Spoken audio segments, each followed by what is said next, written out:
Hi everybody, welcome back. In this video I will discuss the rate law. So if you watched my previous video in the introduction to chemical kinetics, we learned about determining reaction rates for a chemical reaction.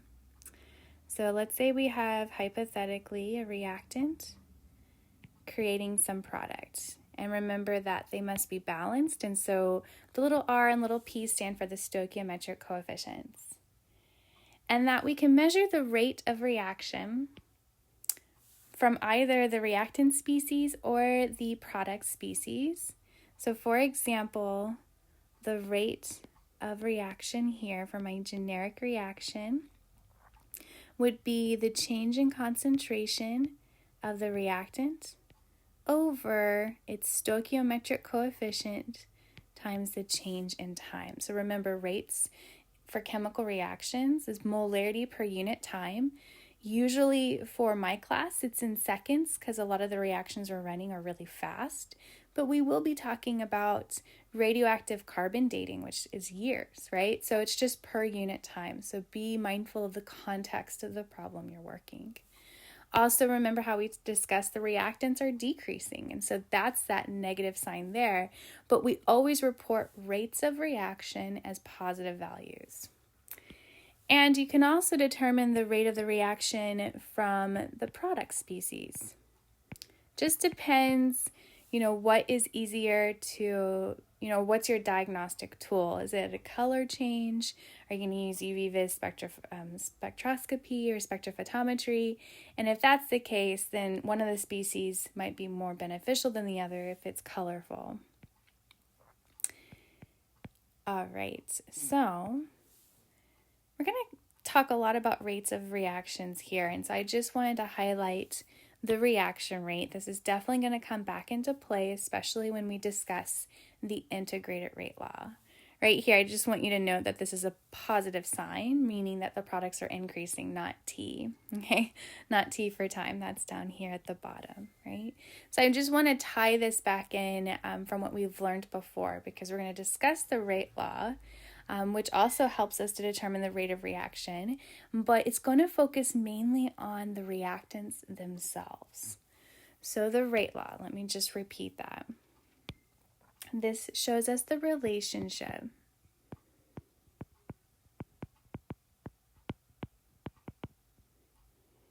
between the rate of reaction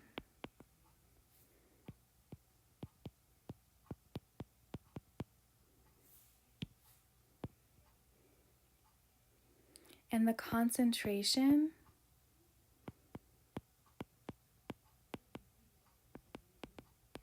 of reactants.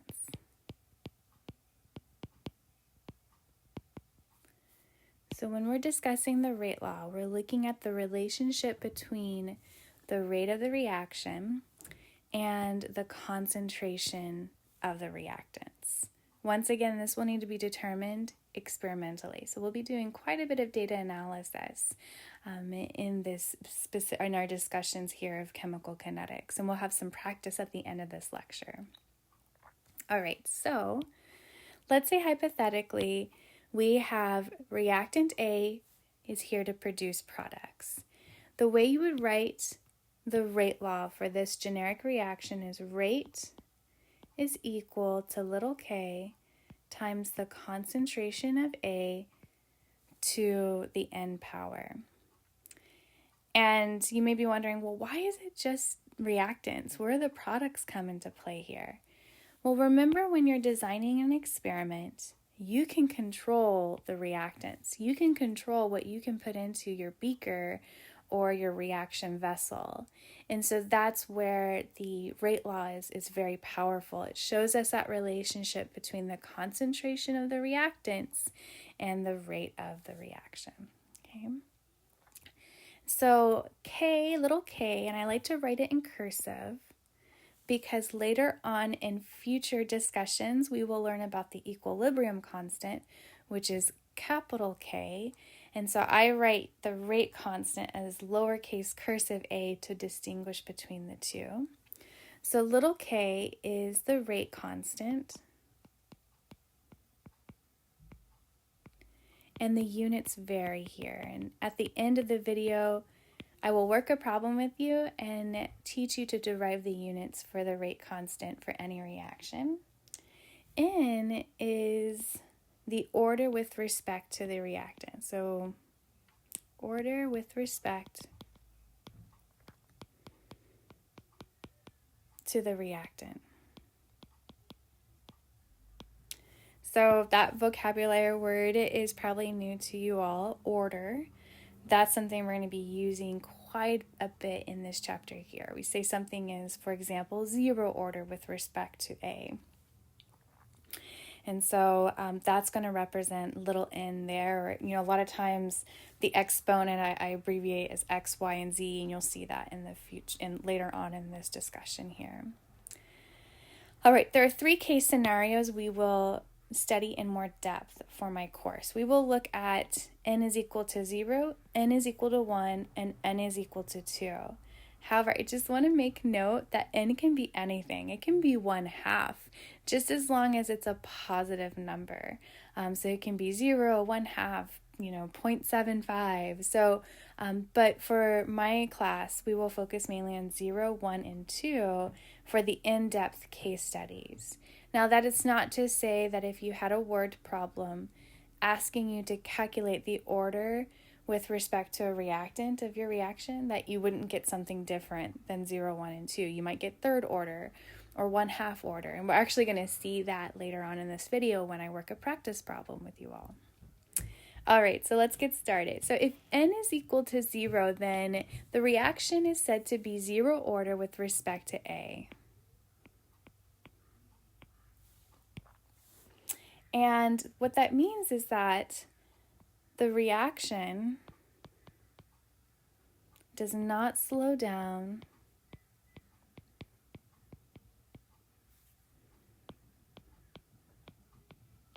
as the concentration of A decreases. Basically, whatever collisions A is having is not impacting the rate of reaction at all. So it doesn't really care. The rate doesn't care. The reaction doesn't care that A is decreasing.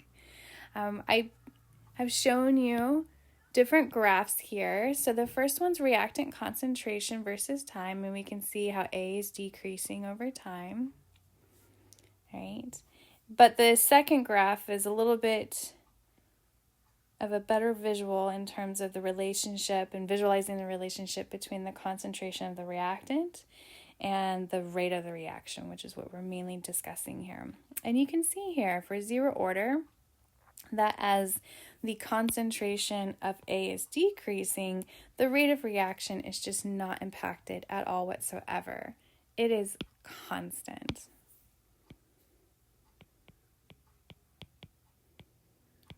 Well, let's look at what happens if n is equal to 1. Well, if that's the case, the reaction is first order with respect to A. And that means that the rate is proportional to the concentration of A.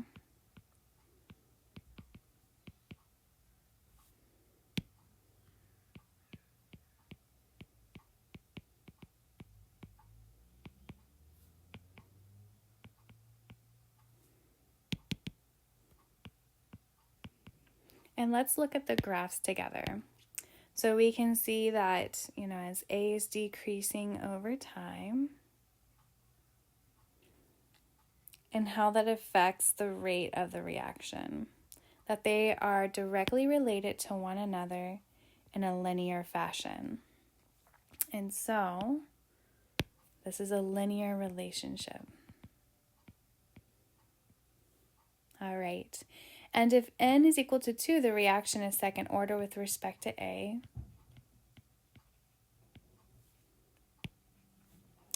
And therefore, the rate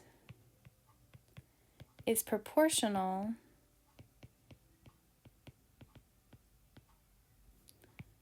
to the square of the concentration of A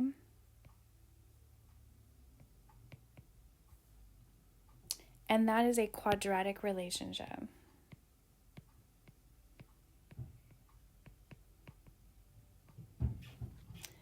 All right, and you can see that here in the graphs that here's A decreasing over time if it's second order kinetics, and that it has a quadratic relationship, the rate of the reaction with this concentration of A if it's second order kinetics taking place.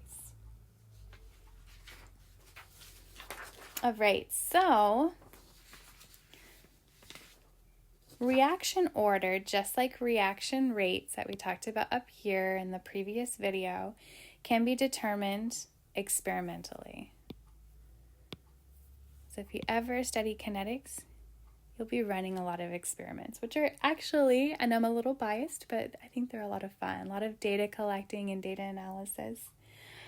So the way we do this most commonly is using a method called the initial rates method. And like the name suggests, this is measured at the beginning of the reaction, and the reaction is performed, this is very important, the reaction is performed several times with different initial concentrations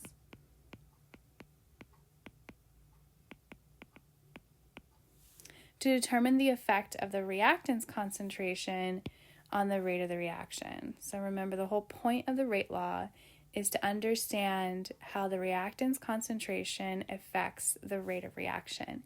If we understand this relationship, then we can make changes to the conditions of our experiment to help improve the rate of reaction.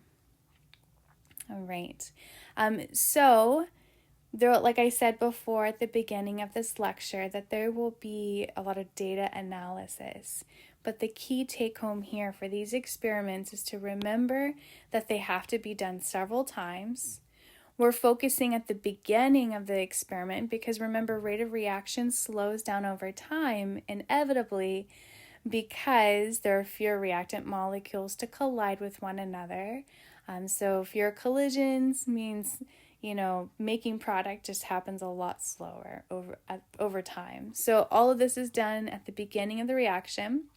And then you do that several times, changing the initial concentrations of your reactant or reactants to decipher its effect on the rate of the reaction.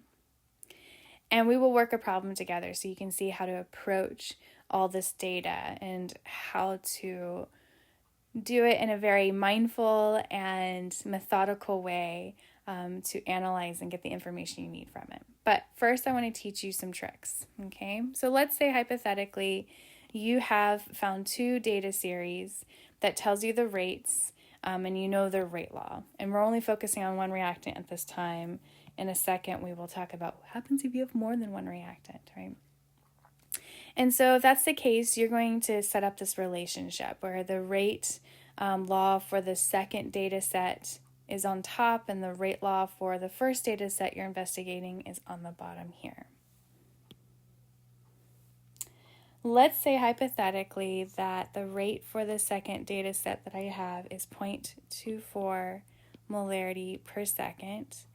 And for the first data set, it was 0.060 molarity per second.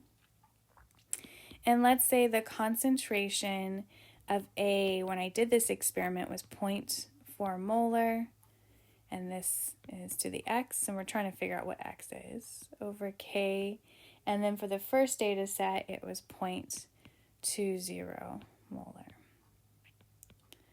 Now, because we're looking at the same reaction, the rate constant should be the same, as long as you're running at the same temperature. And then these units also kind of cancel out here. And so what I end up having, 0.24 divided by 0.06 is 0.4. Whoopsie, 4.0.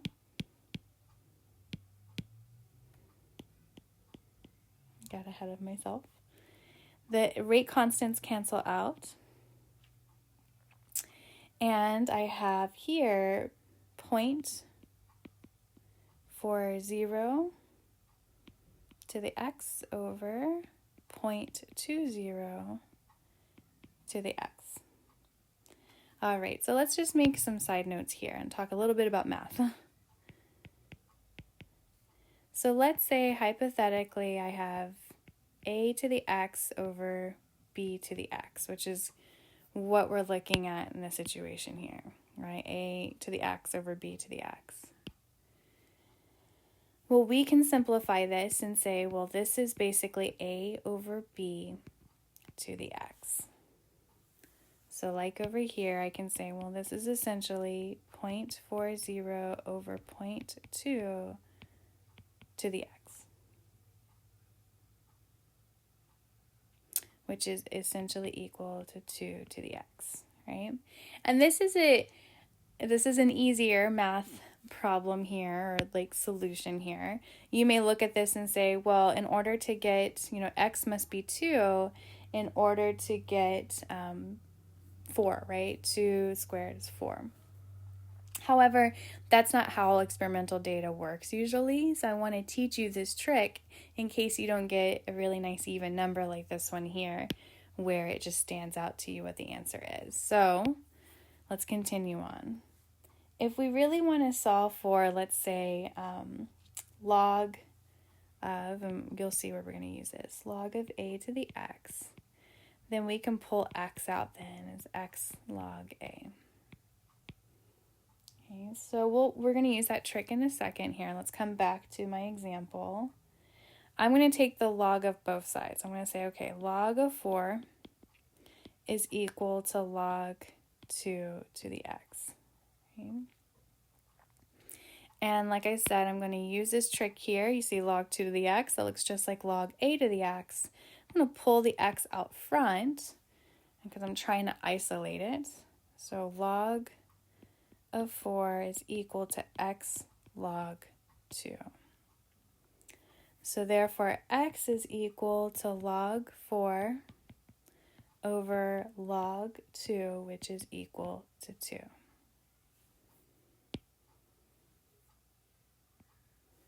So when you practice these problems, I would have these notes nearby so that you can utilize that trick just in case it's not obvious what the answer to x may be. So if you're like, I don't know what this exponent is, you can utilize this log trick here to help isolate x in order to figure out what the order is. Okay? All right, what happens if we have more than one reactant, which is most often the case? What does the rate law look like then? Well, the rate is equal to K. Remember, it's only based on reactants only, no products here. So it would be the concentration of A to the X times the concentration of B to the Y. You can also use a little n if you want to, but I'm kind of switching over to X, Y, and Z if we have another reactant to look into as well. And something to make note is that a lot of times we care about the overall order of the reaction. And so if you're asked to give the overall order, then you want to look at adding up all the exponents. So in this case, it would be x plus y. And this will make a little bit more sense when we discuss the integrated rate law with one another. When we're running kinetics experiments, we see some trends and patterns. We can recognize, oh, based on this pattern here, this graph that I'm analyzing, it looks like overall the order of the reaction is like, for example, third order. And from there, that can help you determine maybe the individual orders, okay? Because as you saw in the previous page, if something is first order, it has different characteristics than if it's something that is second order. So knowing the orders is kind of like this identification of what is actually going on in your beaker as the reaction is proceeding. So when measuring experimentally, and this is just makes good science here, the concentration of one reactant must remain constant. Remember, anytime you're designing an experiment as a scientist, you need to make sure you're only changing one variable, right? So that, for example, here, the concentration of one reactant must remain constant, while the other reactant's concentration is varied. If you're changing both concentrations of the reactants at the same time, then it's impossible to decipher their effect on the rate of reaction, which is our whole goal here. All right, I think with kinetics data and problems, it's better to see how an example is worked out and apply those methods and kind of like skills to other types of kinetic problems. I remember when I was a student, it required a lot of practice in order for me to finally realize, oh, what's the pattern, what's the procedure to approaching these problems correctly. All right, so we're going to consider this reaction below. We have chloroform reacting with chlorine gas to make carbon tetrachloride and hydrochloric or hydrogen chloride, which I would not want to do this reaction in real life. It sounds pretty intimidating there. So looking at this here, the data for initial rates kinetics experiments, once again, is only focusing on the reactants. We know what the concentration of reactants we're putting into our beaker, our reaction flask, will be. Here I've written in the experiment or the trials. So this is trial 1, trial 2, trial 3, and trial 4. And using some sort of maybe spectroscopic tool, the rate was measured. Okay, the initial rate at the beginning of the reaction. And just make note of the units. We're in molarity per second. So we're working with some fast reactions here. And the first question is asking us to identify the rate law.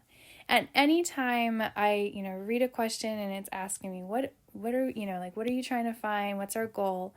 I write out what I know so far. So I know the rate law is equal to K, and it's always the relationship between the concentration of the reactants to a certain order. So I'm going to write down my reactants to the X and then chlorine to the Y. This is basically called the general rate law. So we don't know X and Y. That's going to be our goal using this data. And we also don't know the rate constant, and that will be one of our goals here when we get to that point. But I like to write down the general rate law so I know what I need to solve for. So I know I need to solve for X and Y, and I also need to solve for the rate constant. Okay. So I didn't allow too much space for deciding what X and Y are, so I'm going to start writing down below and then go from there. So I want to focus on deriving X. And X is looking at the relationship of chloroform and its effect on the rate, right? Remember that the other reactant, chlorine, must remain constant, while chloroform is varied to determine its impact on reaction rate. So I want to find, out of these 4 trials, 2 trials that keep chlorine constant but change chloroform. So I'm going to look at the first 2, and I see in the first 2 trials, chloroform is increasing. Okay, it's changing, but chlorine is constant. And then I see the rate measured there. And so these are the perfect first 2 trials to decipher their impact on chloroforms, specifically its impact on the rate of reaction. If I look at trials maybe 2 and 3, I see that chloroform is kept constant, but chlorine is changing, and so that might be useful later. If I try to compare trials 1 and 3, I see that, they're both changing at the same time. I can't do that. That's not good science. I only want to change one variable at a time. And same thing if I looked at 1 and 4, they're changing, 2 and 4. And so it can be any combination. So it's important for you as budding scientists and that scientists and engineers that you look at this data and try to find where only one variable is changing, okay? So looking at my data, I'm going to look at trials 1 and 2 to determine the order with respect to chloroform. And it doesn't matter which one you put on top. I generally usually like to put the higher concentration on top and that has the higher rate on top. So I mean, that's up to you. The numbers will always kind of work out for you if you set it up properly. So for example, I'm going to put trial 2 on top, so 0.029, and then over 0.014, and these are in molarity per second, they're rates for this reaction.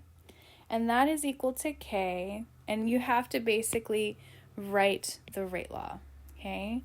So K times the concentration of chloroform for trial 2 is 0.1, and the concentration of chlorine is 0.05, so I'm going to write that in, to the X, 0.05 to the Y. So I'm just substituting the data that I have here into the concentrations of the reactants. And then I do the same thing, but for also trial 1. So K times the concentration of chloroform is 0.050 to the X over the concentration of chlorine gas, 0.05 to the Y. And what I'll notice is that the chlorine, 0.05 to the Y, is the same on top and bottom, so they cancel out. These units cancel out, the rate constant cancel out. And so what we're left with here is the rates, and then in relationship to the concentration of chloroform to the X power. And so you're kind of seeing, looks very similar to the example problem I worked on the previous page, and using log to help identify what is X even equal to, what's the order there. So let's continue on. So when I do 0.029 divided by 0.014, I get 2.0714 is equal to 2, because 0.1, so just so you know, 0.1 divided by 0.05 is equal to 2. So this is basically 2 to the X. And then to figure out what X is, although you probably can see it's pretty close to 1 here, but I like to take the log of both sides. Just practice using my trick in case the data doesn't work out so nicely. So log 2 to the X. And remember that we do this log rule in order to pull X out so that we can isolate it and solve for it. So X log 2. And so X is equal to log 2.0714 over log 2, which is equal to 1.05, which is close enough to 1. And so we can safely say that for this reaction, that chloroform is first order with respect or this reaction is first order with respect to chloroform, CH3Cl.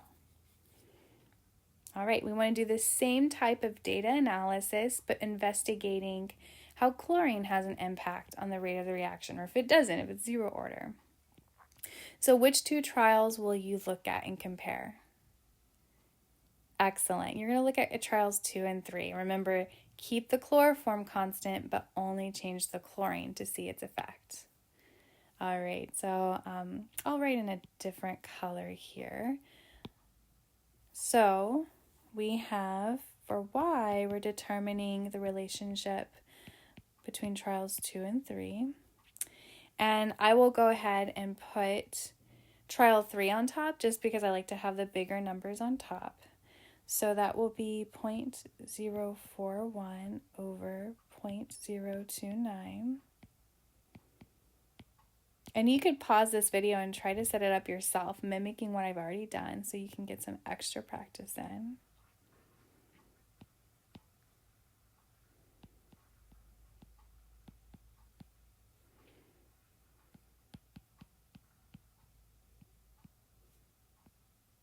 So that was for trial 3. I'm plugging in those concentrations. I'll do the same thing for trial 2.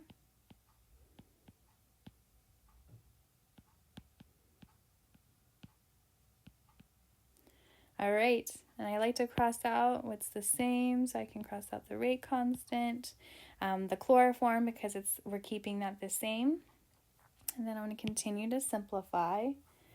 0.041 divided by 0.029 is 1.4137. And that is equal, and 0.1 over 0.05 we said was 2. So this is 2 to the y. Take the log of both sides.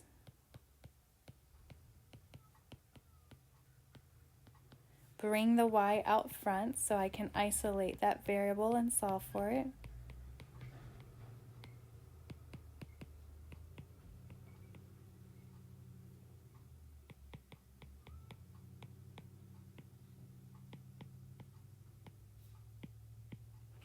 And I got 0.499, which is close enough to 1/2. And usually if you do end up with a fraction, we write it in fraction form rather than in decimal form.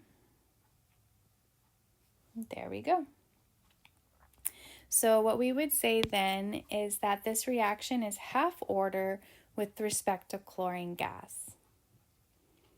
So what is the overall order then? I know I'm answering one of the later questions right now, but while it's still here and it's fresh, the overall order, remember, is just adding up all the exponents. So in this case, x plus y.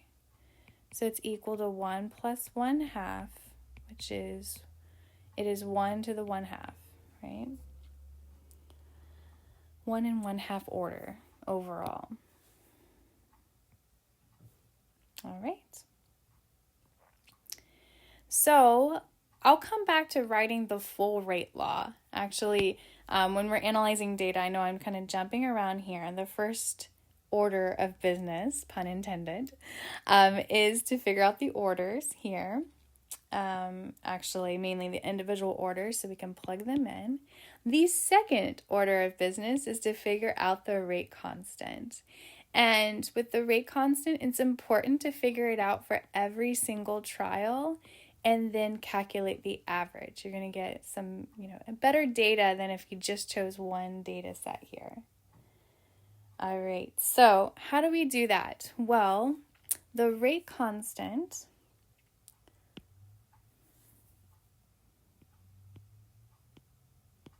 is equal to K, and now we know a little bit more information. To the first order, chloroform to the first order, chlorine to the half order. So K is equal to the rate over chloroform, the concentration of chloroform to the first power, times the concentration of chlorine to the 1/2 power. So you're going to do this calculation for each experiment. So for the first one, it's going to be 0.014 over 0.05 to the first power times 0.05 to the 1/2 power, and you're going to get a number for that. And we'll do that in a second here. Or actually, let me go ahead and do it now, and then we'll worry about the units. So when I did that, I'll just add just a little bit more data here. For the first trial, and double check your work with me, I got 1.2522. For the second trial, I got 1.2969.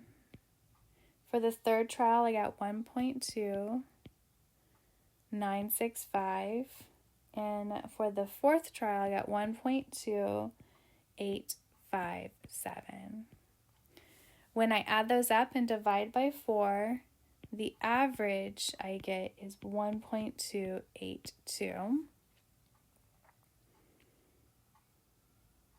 And since everything was in two significant, well, the fewest sig figs were 2 sig figs, then the rate constant I will round to 2 sig figs, so it'll end up being 1.3.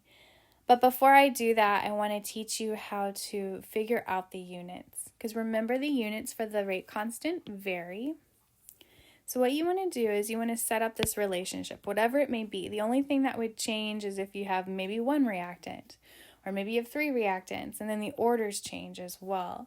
So you want to plug in units into this equation here. So rate, generally speaking, is always molarity per second. Like I said, for most of the reactions we're working with, that is the case.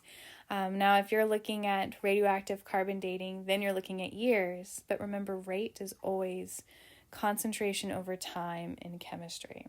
Okay. So in this case here, we're looking at, and the way to figure it out is to check out the data. So in this case here, it's molarity per second.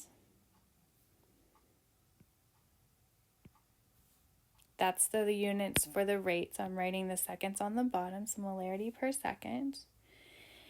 And then it's times, and on the bottom in the denominator here, that's molarity, right? So molarity to the first power times molarity to the 1/2 power.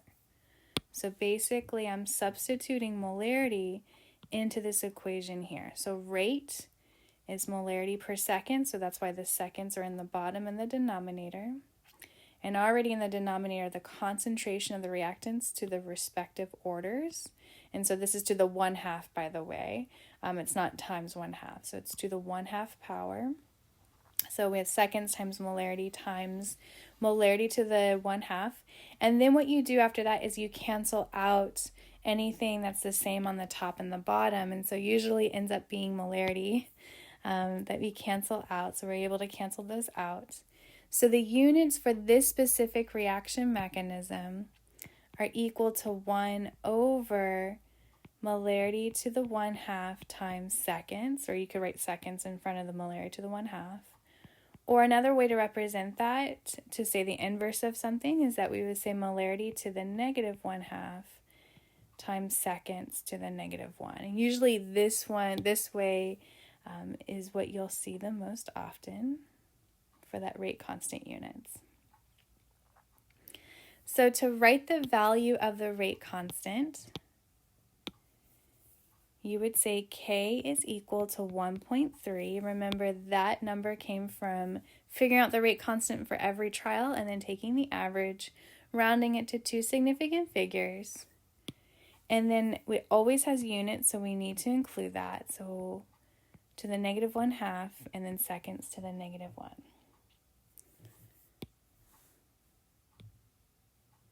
So to actually write the true rate law for this reaction, now that we have all the pieces of data that we have deciphered from our table here, it's full of good information. We've learned so much about this reaction, the orders, the rate constant. We can finally write the true rate law here. Rate is equal to 1.3 inverse molar to the 1/2, negative 1/2, or I should say molar to the negative 1/2, seconds to the negative 1, times the concentration of chloroform to the first order times the concentration of chlorine to the 1/2 order.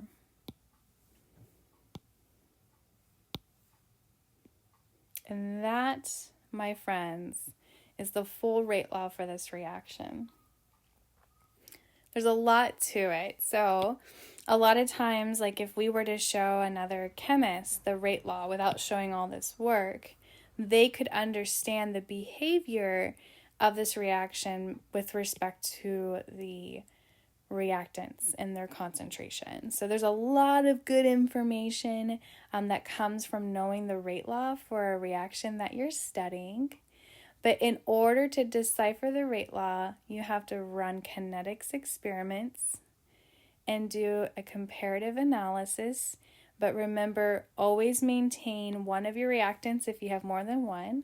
Always have one of them stay the same while the other one is changing, just to see how that one that is varying, how it can affect the rate of the reaction. So make sure you're doing good science and you're only changing one variable at a time. Our goal is to figure out the order with respect to each reactant, and you can always determine the overall order by adding those exponents up. Another key thing to review over is how to find units for K, the rate constant, because they change based on your reaction, because every reaction has a different rate law associated with it. So make sure you feel comfortable doing the algebra in order to determine the appropriate units for your rate constant for the reaction you're studying. All right, guys, thank you all for watching, and see you next time.